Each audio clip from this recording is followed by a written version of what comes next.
नमस्कार दोस्तों, मैं वीके सर आपके अपने YouTube channel qualify with VK sir में स्वागत करता हूं।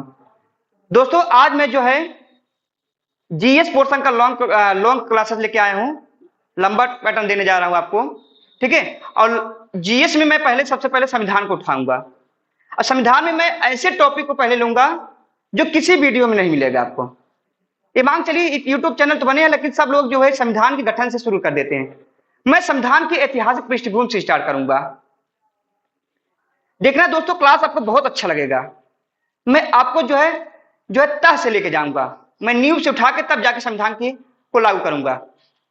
आइए देखते हैं। पहला है, सबसे पहले हम जानेंगे दोस्तों ब्रिटिश साम्राज्य की नींव। ब्रिटिश साम्राज्य की नींव, ठीक है। देखिए आप भी जानते हैं दोस्तों 1600 ईस्वी में जो है ईस्ट इंडिया कंपनी की स्थापना हो गई थी और भारत आने वाला पहला अंग्रेज थॉमस स्टीफेंसन था, ये भी आप जानते हैं। लेकिन अंग्रेज जो है भारत आए व्यापार करने के उद्देश्य से आए थे। उनको जो है महारानी एलिजाबेथ प्रथम ने जो हस्ताक्षर की थी कंपनी के व्यापार को जो है अन्य देशों के साथ व्यापार करने के लिए, तो हस्ताक्षर था केवल व्यापार का। लेकिन इनका आने जो है जब अंग्रेज यहां आए, इनके नियत में गड़बड़ी हो गई। अब व्यापार के साथ साथ भारत के राजनीतिक कार्यों में भी हस्तक्षेप करने लगे। इनका उद्देश्य हो गया भारत पर शासन करने का भी उद्देश्य हो गया, ठीक है। भूभाग को जो है क्या करना, भूभाग पर कब्जा करना, ये इनका उद्देश्य हो गया। प्रॉब्लम यह है कि जब ब्रिटिश अपने यहां आए, अंग्रेज अपने यहां आए, तो ये कब से जो है व्यापार से कब जो है ये ब्रिटिश साम्राज्य की नींव पड़ गई भारत में। भाई पहले तो व्यापार करते थे, लेकिन कब से जो है ब्रिटिश साम्राज्य ब्रिटिश शासन की नींव भारत में पड़ गई, हम इसके बारे में जानेंगे। तो पहला टॉपिक बनता है ब्रिटिश साम्राज्य की नींव। भारत में ब्रिटिश शासन की नींव कब से पड़ी, तो पॉइंट है पहला प्लासी का युद्ध। प्लासी का युद्ध, ठीक है, ये पहला पॉइंट बनता है। दरअसल क्या हुआ 1757 ईस्वी में, ठीक है, प्लासी मतलब होता है घास का मैदान, ठीक है। 1757 ईस्वी में एक युद्ध हुआ, प्लासी का युद्ध, ठीक है। एक साइड थे अंग्रेज और दूसरे साइड थे बंगाल के नवाब, कौन थे, सिराजुद्दौला, ठीक है। भाई बंगाल जो उस समय का बंगाल था, अगर आज के बंगाल को देखेंगे तो आज के बंगाल में बांग्लादेश भी आ जाएगा, बिहार भी आ जाएगा, उड़ीसा भी आ जाएगा, असम भी आ जाएगा, पश्चिम बंगाल आ जाएगा। उस समय के बंगाल को तोड़कर आज 5 विभाग बनाए गए इसके।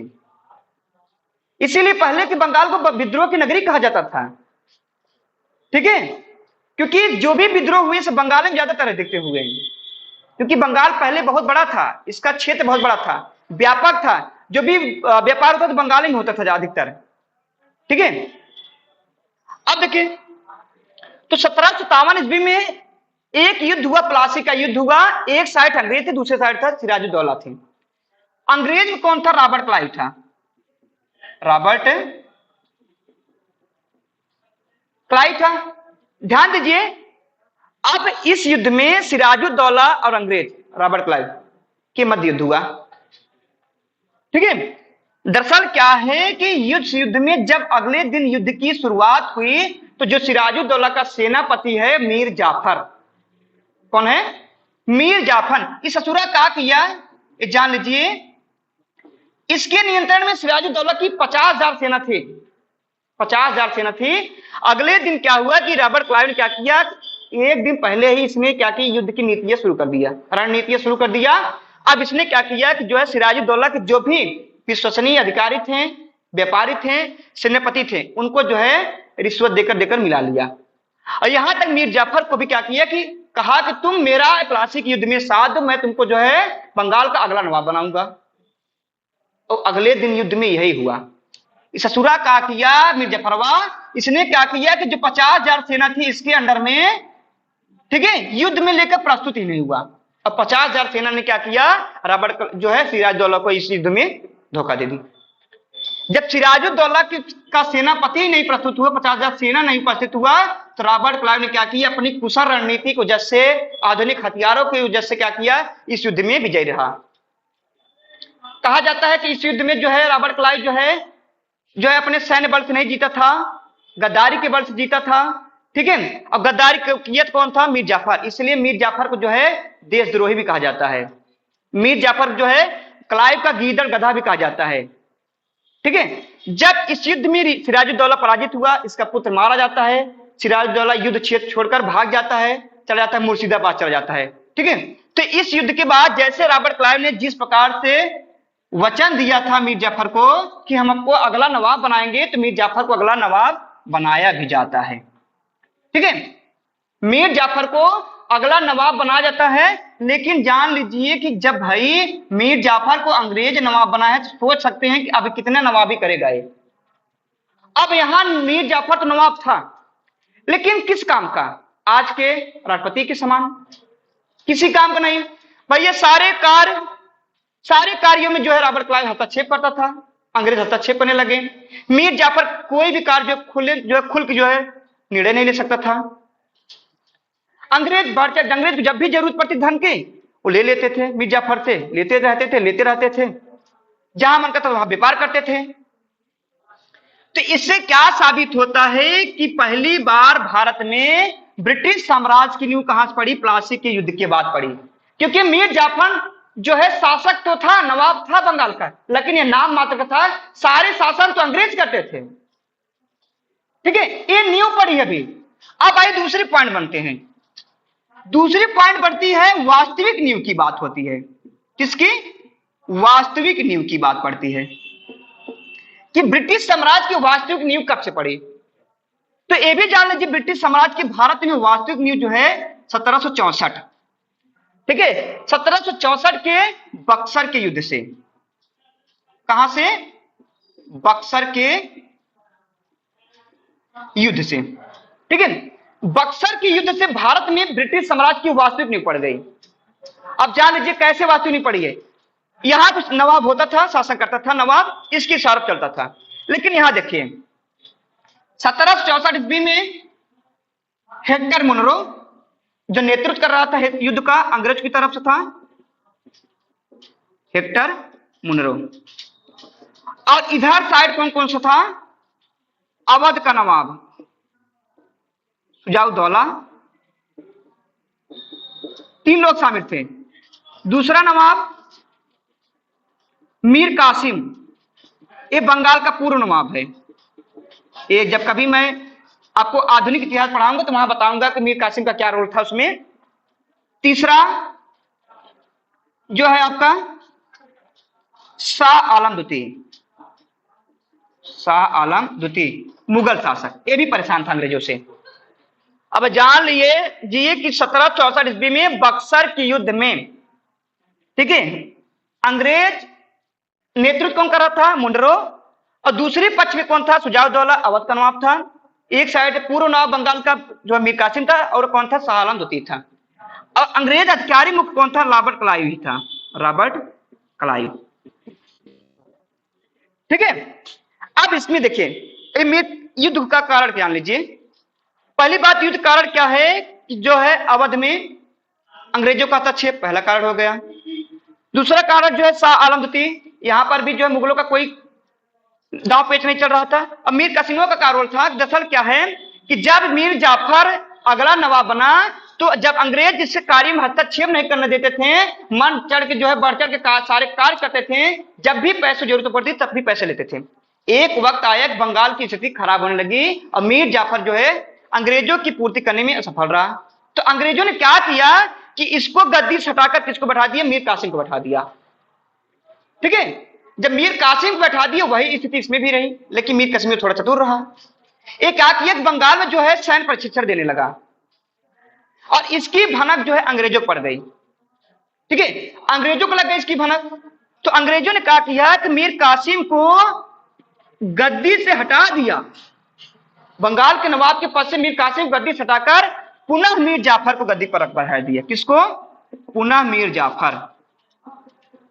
ठीक है, अब कभी क्वेश्चन पूछे बक्सर के युद्ध के समय बंगाल का नवाब कौन था, तो पुनः मीर जाफर, मतलब मीर जाफर ही था।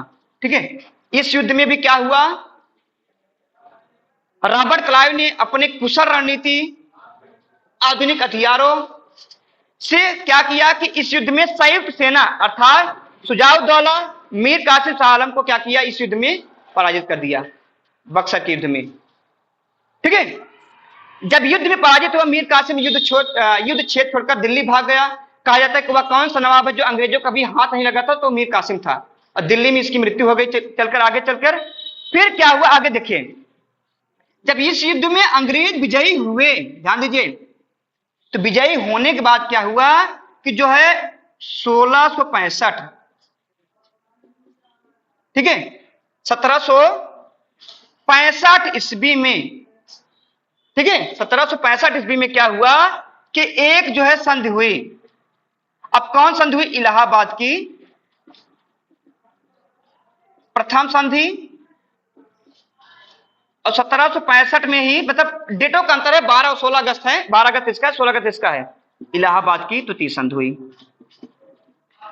प्रथम संधि जो है अंग्रेज व शाह आलम द्वितीय के मध्य हुआ।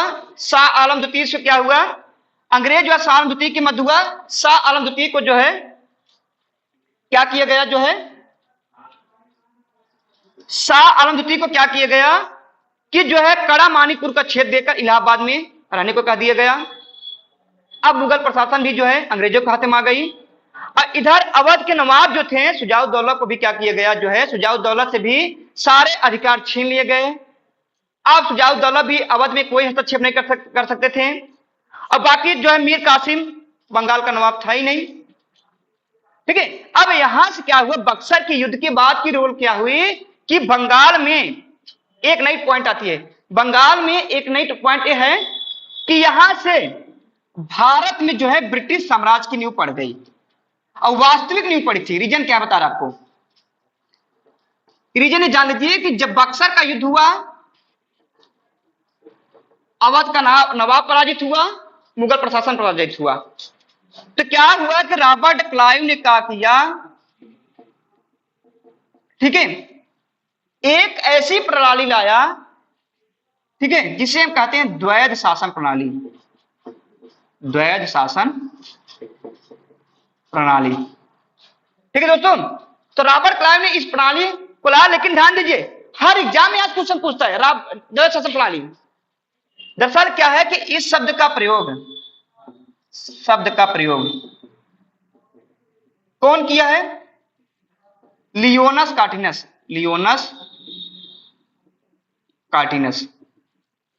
और इसका जनक कौन है? ध्यान दीजिए, जनक कौन है? Robert Clive.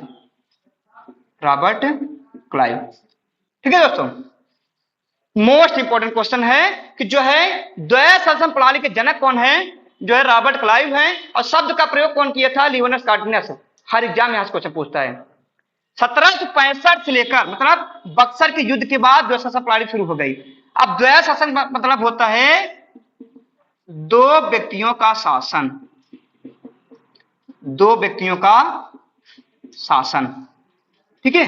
अब दो व्यक्तियों का शासन का मतलब क्या होता है? देखिए, जैसे अपने यहां वर्तमान में राष्ट्रपति प्रधानमंत्री का पद है। राष्ट्रपति नाम मात्र का, प्रधानमंत्री जो है वास्तविक।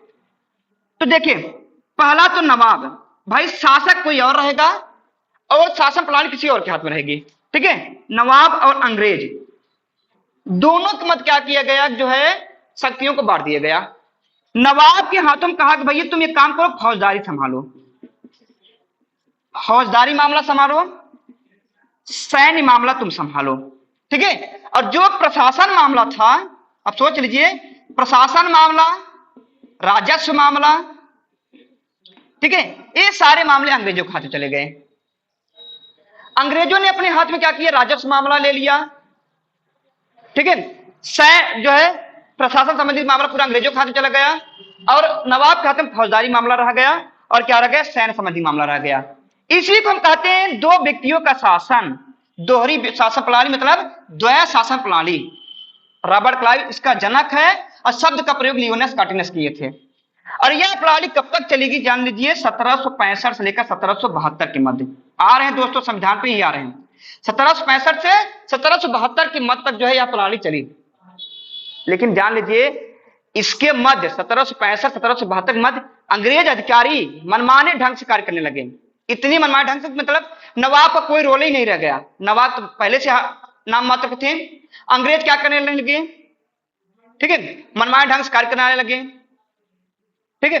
उसके बाद इसी बीच बंगाल में अकाल पड़ गया, अकाल में जो है सूखा पड़ गया और अनाजों कमी हो गई। उसके बावजूद भी अंग्रेज ने क्या किया कि जो है किसानों को जो है कर में कमी करने के बजाय, लगान में कमी करने के बजाय उसमें वृद्धि कर दिए। अनाज जो है किसानों को अनाज देने के बजाय क्या किए, उनसे काम करवाते रहे।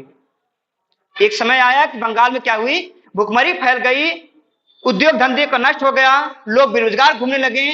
कंपनी पैसा लगाई थी, ठीक है, कंपनी के जो व्यापारी पैसा लगाए थे उनको भी नुकसान होने लगा, ठीक है। अब इस पर नियंत्रण रखने के लिए, अधिकारियों पर नियंत्रण रखने के लिए, ठीक है, एक ऐसे अधिकारी को भेजा गया, ये मांग चली गवर्नर को भेजा गया। कहा कि अब जो है बंगाल में कोई अंग्रेज अधिकारी कार्य नहीं करेंगे, न तो कोई अंग्रेज अधिकारी शासन करेंगे, मनमाने ढंग से कोई शासन नहीं करेगा, न तो नवाब रहेगा। अब तुम जाओ और वहां से शासन प्रणाली तुम अपने हाथ में लो। तो क्या किया गया कि कंपनी ने क्या किया, वारेन हेस्टिंग्स को भेजा, वारेन हेस्टिंग्स को भेजा। वारेन हेस्टिंग्स आया, ठीक है, और क्या किया कि नवाब के पद को समाप्त करके अब बंगाल में सीधा शासन करने लगे। अब सोच लीजिए, यहां से अंग्रेजों का सीधा शासन हो गया, नवाब का पद ही समाप्त हो गया। तो क्या हुआ कि वारेन हेस्टिंग्स बंगाल में आया और गवर्नर के पद पाया था। क्वेश्चन पूछा भारत में जो है बंगाल का पहला गवर्नर कौन था, वारेन हेस्टिंग्स था, या आया नवाब के पद को समाप्त करके क्या कर दिया गया कि स्वयं से, मतलब सीधे शासन करने लगा, ठीक है। यही नहीं, जो अंग्रेज इतना अत्याचार की थी उन पर नियंत्रण रखने के लिए कंपनी ने क्या किया, अब कंपनी कही कि जो है हम क्या करेंगे, सीधा शासन करेंगे। अब कंपनी जो है, ब्रिटिश शासन जो है, कंपनी जो है सीधा शासन करने के लिए क्या की, एक ठो एक्ट लाई, 1773 का रेगुलेटिव एक्ट, रेगुलेटिव एक्ट, ठीक है। इस एक्ट के तहत क्या हुआ कि अब कंपनी क्या करेगी, सीधा शासन करेगी, ठीक है। जो भी कार्य होंगे इस एक्ट के तहत होंगे। एक कहिए भारत में कंपनी के द्वारा लाया गया पहला लिखित संविधान था 1773 का रेगुलेटिव एक्ट। इसका उद्देश्य था बंगाल में द्वैध शासन प्रणाली को समाप्त करना, ठीक है, समाप्त करके जो है कार्यों को एक नियम ढंग से, लिखित रूप से, ठीक है, कानूनी रूप से किया जाए। ठीक है दोस्तों, आज के लिए इतना ही। अब हम कल जो है संविधान का ऐतिहासिक पृष्ठभूमि लेके आएंगे। संविधान का ऐतिहासिक पृष्ठभूमि मतलब जब 1950 में संविधान लागू हुआ तो ऐसे नहीं लागू हो गया था भैया, उसके लिए बड़े पापड़ बेले गए हैं, ठीक है। हम संविधान का ऐतिहासिक पृष्ठभूमि लेके आएंगे, 1773 का रेगुलेटिव एक्ट, जिसे हम कहते हैं पहला लिखित संविधान कहते हैं, जो कंपनी द्वारा लाया गया था पहला लिखित संविधान। अब इसमें क्या क्या नियम थे, उसके बाद और कौन से एक्ट आए, क्या रखा गया एक्टों में, हम उसको जो है कल जो है अगली क्लास में देखेंगे। ठीक है दोस्तों, अगर क्लास अच्छी लगी हो इसको अधिक से अधिक तक लोगों तक शेयर करिए, ताकि अधिक से अधिक लोग जो है इसका लाभ उठा सकें। ठीक है दोस्तों, आज के लिए धन्यवाद।